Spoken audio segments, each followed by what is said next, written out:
ज़ैगम साहब आपकी तरफ आते हैं। अगर हम थोड़ा सा बैकग्राउंड देखें तो अगरचे जनूबी एशियाई ममालिक में नेपाल के अलावा नौजवानों को एहतजाज से कोई बड़ी सियासी और इंतखाबी कामयाबी हासिल नहीं हुई है।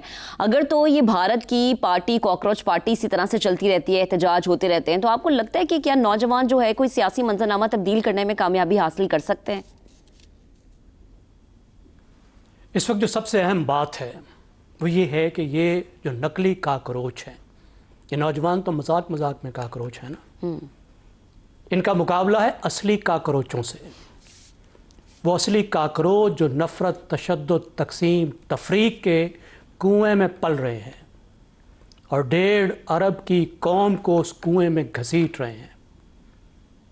और ये नौजवान जो असल मसाइल हैं उन पर आवाज़ उठा रहे हैं और ये कोशिश कर रहे हैं कि वो चूरन, वो तफरीक और तकसीम का, तो मजहबी नफ़रत अंगेज़ी का जो चूरन था, उसको खाने की बजाय कौम मसाइल को फेस करे।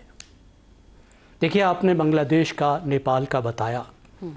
अब बांग्लादेश में बज़ाहिर नौजवान जो सड़कों पर आए थे वो कोटे की वजह से आए थे, लेकिन असल मसला ये था कि मुलाजमतें महदूद थीं और मुलाजमतें अशराफिया के करीब लोगों को मिल रही थी।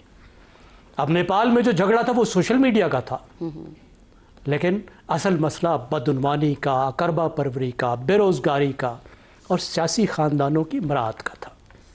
इसी तरह अगर हम भारत को देखें, इन मुजाहिरों को देखें, तो बज़ाहिर मसला जो था वो मेडिकल इम्तिहान के पेपर लीक होने का था, जिससे 20 लाख नौजवान मुतासर हुए जी। लेकिन असल बात यह है कि नौजवानों का जो मुस्तकबिल है उसको रियासत नज़रअंदाज कर रही है। नौजवानों का जो हक़ एहतजाज है वो छीना चाह रहा है। ये नौजवान निज़ाम से जवाबदेही चाहते हैं। इम्तिहान तो एक चिंगारी थी ना।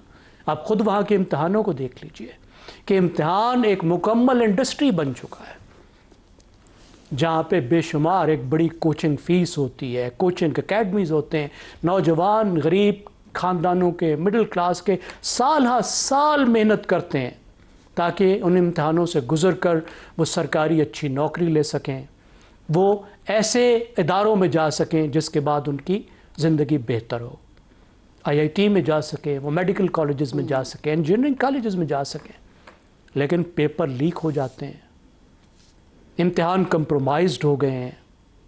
अब अमीर बच्चा जो है वो तो दोबारा इम्तिहान दे देगा अगर एक इम्तिहान कैंसिल हुआ है। ज़रा सोचिए किसी गरीब मुतवस्सित ख़ानदान को उसके कितने साल बर्बाद हो जाएंगे, वो दोबारा कैसे करेगा? शहरों में कितने दिन रहेगा गरीब का बच्चा, दोबारा अकेडमीज़ की फ़ीस कैसे देगा?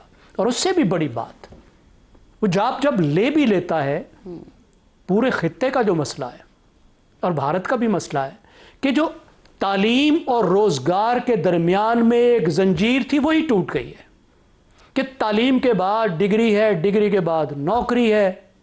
आपने तालीम भी ले ली, डिग्री भी ले ली, नौकरी कोई नहीं है, जॉबलेसनेस है। एक ऐसी ग्रोथ है भारत में जो जॉबलेस ग्रोथ है। बाजार एक शानदार तरक्की है, 8% तक ग्रोथ है, लेकिन नौकरियां पैदा नहीं हो रही। तो ज़ैगम साहब, ये भारत के साथ साथ बहुत सारे ममालिक का तो ये इशू है ही। हम भी ये चीज़ फेस कर रहे होते हैं, लेकिन जो ये नौजवानों की तहरीक चली है, कॉकरोच जनता पार्टी, ये कामयाब हो पाएगी अगर तो इसको अपोजिशन का साथ नहीं हासिल होता, अगर तो किसानों का साथ हासिल नहीं होता? कि इतनी स्ट्रांग है ये अकेली कि ये सब ऐसे लोगों को बहा ले जाएगी जो कि हक तलफी करते नजर आते हैं? देखिए, हमें कामयाबी की एक तारीफ करनी होगी ना। पहले तो आप ये ज़हन में रखिए कि ये सिर्फ हुकूमत के ख़िलाफ़ उनका वोट नहीं है नौजवानों का, ये अपोजिशन के भी ख़िलाफ़ है, ये सियासत के भी ख़िलाफ़ है। ये नौजवानों का अपना प्लेटफॉर्म क्यों है? इन नौजवानों को अपोजिशन क्यों रिप्रेजेंट नहीं कर सकती थी? इस तरह के जुलूस मुजाहिरे जो अपोजिशन पार्टी हैं बड़ी बड़ी, कांग्रेस क्यों नहीं कर सकती थी? ये काकरोच पार्टी के इस अजीबो गरीब प्लेटफॉर्म पे नौजवान आके अपने जज्बात क्यों इजहार कर रहे हैं? इसलिए कि सियासत नाकाम हो रही है और पूरे खित्ते में सियासत की नाकामी की वजह से ऐसी तहरीकें उभर रही हैं। कामयाबी इन लोगों का इतना बड़ा एहतजाज ही कामयाबी है, एक प्लेटफॉर्म का बन जाना कामयाबी है। सही। आमिर साहब, आपकी तरफ आते हैं। अगर तो तलबा और किसान अपने अपने मुतालबात को लेके भारत में एक हो जाते हैं, तो आपको लगता है कि ये जो मोदी की गवर्नमेंट है उसके ऊपर एक प्रेशर आएगा, या मोदी की गवर्नमेंट इस प्रेशर को या इस चैलेंज को फेस कर पाएगी?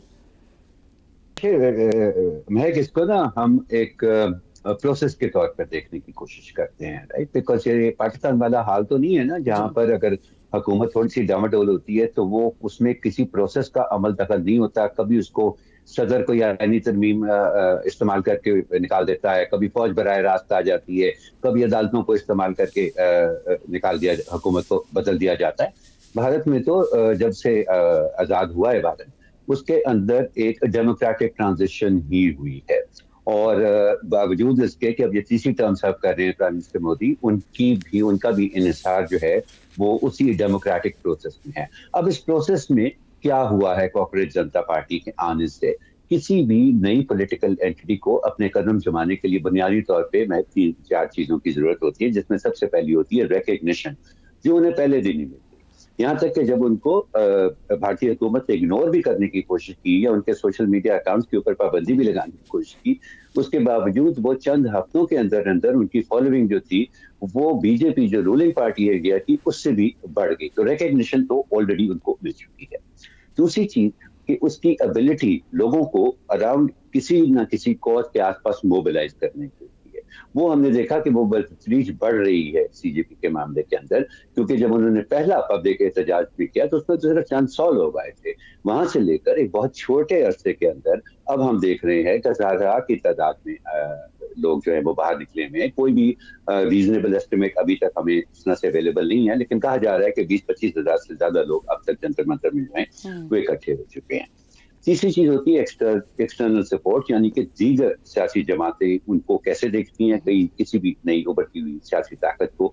तो वो हमने देखा है कि भारत के अंदर डेस्परेट हैं सारी सियासी जमातें, तकरीबन उनका वही हाल है जो कि अपने धरने के बाद पीटीआई का पाकिस्तान में था, जब वो अपनी सियासी सिम को खोती हुई नजर आ रही थी और फिर एकदम से पनामा लीक्स हुआ और उसको उसकी एक नई रूप फूंक दी उसने तहरीक इंसाफ के सियासी कोशिशों के अंदर। तो वहां भी ऑपोजिशन का काफी डेस्परेशन है और यही हाल है। तो वो तो कोई भी ऐसा मौका नहीं छोड़ेंगी जो उनको फिर से मुतहरिक होने में मदद दे मोदी सरकार के खिलाफ। और आखिरी चीज होती है ऑर्गेनाइजेशन, कि क्या वो सियासी कुव्वत अपने आप को इस तरह से ऑर्गेनाइज कर लेती है कि जो तहरीक वो शुरू करती है उसको बाकायदा किसी अंजाम तक, यहाँ बाकायदा के अपनी मंजिल के करीब जो है वो ले जाने के लिए वो इतनी ऑर्गेनाइज हो, उसके पास वो इंतजामी कुव्वत भी हो। तो ये जो प्रोसेस है, ये इसका स्टार्ट मुझे बहुत इंटरेस्टिंग लग रहा है महक। और जैसे मैंने पहले कहा ना, तो ये तो नहीं होगा कि ये हुकूमत को पलट देगी या ये इवन मिड टर्म इलेक्शंस भी फोर्स कर लेगी, बेशक इसके साथ आसपास की जमातें मिल भी जाएं, क्योंकि अभी तक वो जो हिंदुत्व की बुनियाद के ऊपर उन्होंने अपना कंट्रोल रखा हुआ है इंडिया के ऊपर, वो काफी मजबूत होता है, जो कि रिसेंट हमें बाई इलेक्शंस के अंदर जो चीज हमने देखी और रियासती इलेक्शन के अंदर भी देखी। लेकिन ये प्रोसेस बहुत इंटरेस्टिंग है एंड इसको देख के ये समझा जा सकता है कि अगर ये जो एक हिंदुत्व का उन्होंने एक जाल जिसके अंदर तमाम भारतीय आवाम को पकड़ रखा है, वो शायद उसके अंदर कोई चिंक पैदा हो। क्योंकि एक चीज जिसका आपने जिक्र किया था कि जी 65% आबादी उसकी 35 बरस से कम की है, उसके साथ साथ ये स्टेटिस्टिक भी बहुत अहम है कि उनके जो 25 साल से कम उम्र के ग्रेजुएट नौजवान हैं इंडिया के, उनमें से 40% जो है वो अनएम्प्लॉयड हैं। तो मसले तो बहुत रियल हैं। अब देखते हैं कि प्रोसेस जो है ये कितनी तेजी से अनफोल्ड। ठीक है आमिर साहब, आपका कमेंट आ गया।